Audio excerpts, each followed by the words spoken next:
માણસની મજબૂરીનો ફાયદો ઉઠાવી ઊંચા વ્યાજે નાણાં ધિરાણ કરતા વ્યાજખોરો માનવતા ભૂલી જતા હોય છે અને વ્યાજે નાણાં લેનાર વ્યક્તિ આપઘાત કરવા મજબૂર થાય તેવી હદ સુધી ત્રાસ આપતા હોય છે। ત્યારે સુરત પોલીસ દ્વારા વ્યાજખોરો વિરુદ્ધ અભિયાન શરૂ કરવામાં આવ્યું છે। લોકોને હેરાન કરતા વ્યાજખોરોને પોલીસ ઝડપી કાર્યવાહી કરી રહી છે। ત્યારે સુરતના કાપોદ્રા પોલીસ મથકમાં પણ એક વ્યક્તિ વ્યાજખોરીના ત્રાસથી કંટાળી પહોંચ્યા હતા અને પોતાની હકીકત જણાવી હતી।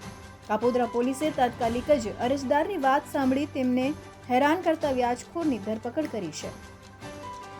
સુરતની કાપોદ્રા પોલીસ પાસેથી મળતી વિગત પ્રમાણે તારીખ 14/8/2024ના સાંજના સમયે ઉમેશભાઈ ભગવાનભાઈ પટેલ નામના એક વ્યક્તિ હતપ્રત હાલતમાં કાપોદ્રા પોલીસ સ્ટેશન પહોંચ્યા હતા અને તેમને કાપોદ્રા પોલીસની ટીમને પોતાની આપવીતી જણાવી હતી।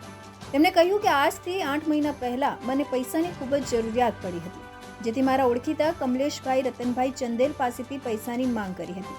ત્યારે કમલેશભાઈએ મારી મજબૂરીનો ફાયદો ઉઠાવી 20,000 રૂપિયાના 20% વ્યાજે પૈસા આપ્યા હતા, જે પૈસા તેમણે 26,000 જેટલા ચૂકવી આપ્યા હતા। છતાં 30,000ની માંગ કરવામાં આવતી હતી અને ફોન પર ગાલ ગલોચ કરી હેરાન કરતા હતા અને આટલેથી ન અટકતા 2 વખત માર પણ માર્યો હતો અને ઘરના સભ્યોની હાજરીમાં પૈસાની પઠાણી ઉઘરાણી કરતા હતા। છેલ્લા 2 દિવસથી તેઓ આ પૈસાની ઉઘરાણીથી કંટાળી પોતાના ઘરે ગયા નથી। મજબૂરીના કારણે ઉમેશભાઈએ કહ્યું કે હું પૈસા આપી શક્યો નથી અને હવે હું ઘરે પણ જઈ શકું તેમ નથી અને નાસીપાસ થઈ પોતાને આપઘાતના વિચારો આવતા હોય તેઓ જીવનથી કંટાળી ગયા હતા।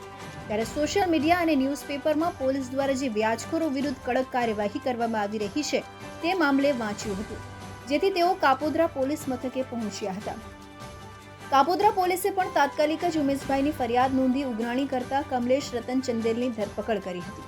24 વર્ષીય કમલેશની સીમાડા નાકા પાસેથી પોલીસે ધરપકડ કરી છે। વ્યાજખોર કમલેશની ધરપકડ થઈ જતા ઉમેશભાઈએ કાપોદ્રા પોલીસની ટીમનો આભાર વ્યક્ત કર્યો હતો અને કહ્યું હતું કે જો તમે ન હોત તો આજે હું આ જિંદગી ટૂંકાવી લેત। ગઈકાલે કાલે કાપોદ્રા પોલીસ સ્ટેશનમાં ફરજ ઉપર હાજર હતા। તે દરમિયાન આશરે બપોરના સમયે એક અરજદાર ઉમેશભાઈ પટેલ જનતાનગરમાં ગાયત્રી સોસાયટીની બાજુમાં જે રહે છે તે અમને મળવા આવેલ અને અમારી સમક્ષ પોતાની આપવીતી જણાવેલ કે પોતે વ્યાજના ચક્કરમાં ફસાયેલ છે, જેથી તેની રજૂઆત સાંભળી। રજૂઆત પ્રમાણે આ ઉમેશભાઈ પટેલ પોતે રત્ન કલાકાર છે અને મૂળ અંકલેશ્વરના છે અને ઘણા સમયથી અહીં જનતાનગરમાં તેના માતા અને તેના ભાઈ સાથે રહે છે। પોતે પોતાની આપવીતીમાં એવું જણાવેલું કે આજથી 6 મહિના પહેલાં પોતે ખૂબ જ બીમાર હોય, ડાયાબિટીસના પેશન્ટ હોય અને શારીરિક રીતે થોડાક અશક્ત હોય, જેની દવા માટે તેણે જે તે વખતે જે કારખાનામાં કામ કરતા હતા ત્યાંથી 20,000 રૂપિયા જેવી રકમ ઉપાડ પેટે લીધેલી અને એ ઉપાડ પરત કરવા માટે તેણે કમલેશ મારવાડી નામના એક વ્યક્તિને ગાયત્રી સોસાયટીમાં એનો પરિચય હતો, તેની પાસેથી 20% વ્યાજના સ્વરૂપમાં 20,000 રૂપિયાની રકમ આજથી 6 મહિના પહેલાં લીધેલી। આ રકમમાં 20,000 રૂપિયા 20% લીધા, એમાં પ્રથમ મહિનેથી 4,000 રૂપિયા કાપી અને 16,000 રૂપિયા જેવી રકમ આ કમલેશ મારવાડીએ આ ફરિયાદીને આપેલી। ત્યારબાદ એણે દર મહિને 4,000 રૂપિયા વ્યાજ ચૂકવતા 3 થી 4 મહિના સુધી 4,000 રૂપિયા વ્યાજ ચૂકવું, પછી 1 મહિને 5,000 રૂપિયા વ્યાજ ચૂકવું, એમ કરીને ટોટલ 25,000 રૂપિયા જેવી વ્યાજની રકમ એણે ચૂકવી દીધી।